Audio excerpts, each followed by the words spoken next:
Okay, so we've got our first trade of this season. It's not exactly a blockbuster, and I'm only going to do one video on it because it did not sit right with me to do 2 videos on this move. But we do have Jordan Clarkson for Dante Exum.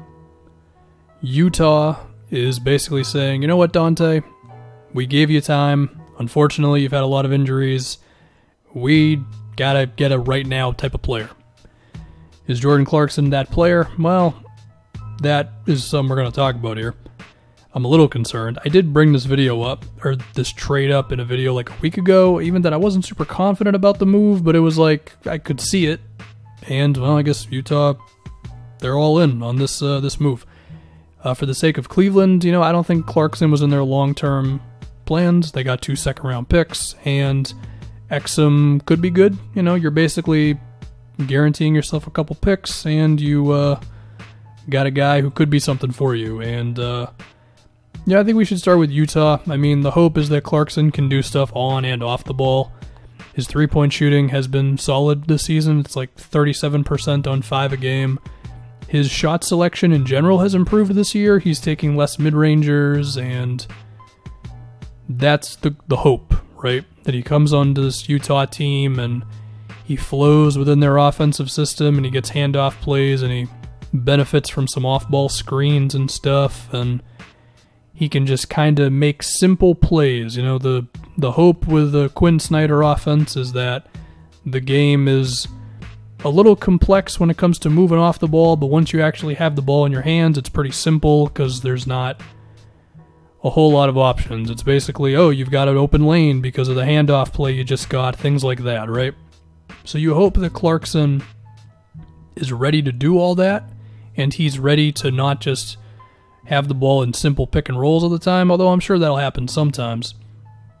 But I think that's the goal, right? Is Utah just gets another offensive piece who can do that, but he can also space the floor out for when Mitchell and Conley and Ingles are operating and doing their thing pretty much. And then as far as Clarkson's defense is concerned, well, I don't think he's been known as a good defender, or potentially even an above-average one, but you hope that he's just not bad. I mean, between Gobert, Conley, Mitchell, Ingles, Royce O'Neal, Quinn Snyder, that Clarkson isn't going to hurt this team on defense. But even with all of this, being optimistic, there's definitely a world where this does not work out, where Clarkson is not ready to not have the ball as much.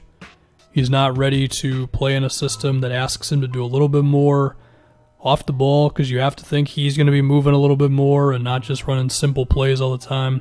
There's a chance his shooting is just not as good as it has been for parts of his career. This season, 20-something games, there was a stretch at some other point where he was in, I think it was like 40%. So maybe that's the thing. Maybe he's actually kind of a bad defensive player. You know, there's a world in which this doesn't go well, but I get it.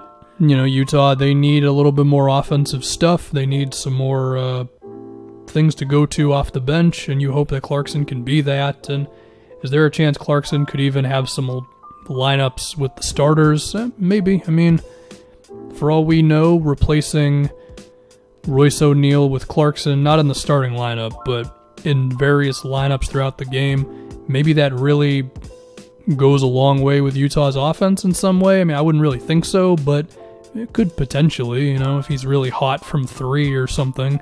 So, yeah, that's the avenue for this. And also with Utah, they did get an expiring contract, so that's a nice little thing as well. If we move on to Cleveland, really it's getting 2 second-round picks and trading away a guy who you don't plan on keeping. And if Dante Exum's not good, I don't think Cleveland's really going to be that beat up about it. I think they're mainly looking at the second rounders more than anything else. But we can talk about Dante. Of course, you hope he's healthy. I mean, that's the biggest thing. He really hasn't been healthy throughout his career. He wasn't playing much at all for the Jazz this season, so maybe he's ready to go.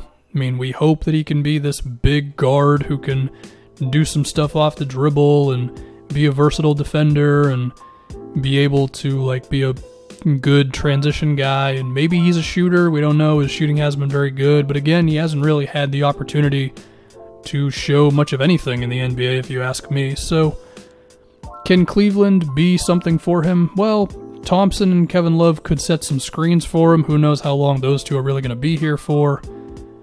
But the thing that I'm concerned with is his fit with Garland and Sexton, because neither one of those two are really playmakers, best way to put it. I mean, they've got about the same amount of turnovers and assists this season, and there's a lot of times when the shot selection's blah and whatever else. And I don't know if that's going to be the right environment for Exum to grow in. I feel like the perfect world for him is basically a team like Utah, but he's actually healthy and able to play 20-something minutes a game. But it's understandable as to why the Jazz just kind of moved on from him. And Cleveland, they're a team that's probably going to be making moves over the next couple of years. I'm sure they'd love to get stuff for Thompson and Kevin Love. So now it's like, well, is that going to be good for Exum? A lot of stuff changing around him where he is trying to figure out, one, if he's just healthy, and then two, if he can really play with a team, especially a team with two guards who like to shoot and are not exactly playmakers. That does concern me a little bit. I don't know if we're going to see Dante Exum establish himself as an NBA player in Cleveland. I would love to. I would love to see it. And I think, the avenue for it working is probably he takes the ball out of Garland and Sexton's hands a little bit, which is probably needed, let's be honest here. And he can be a bit of a playmaker and maybe do some stuff off the dribble and pick and rolls or something. And then he can play off of Garland and Sexton. And while those two are not natural passers, it's not like they shoot every single time they have the ball.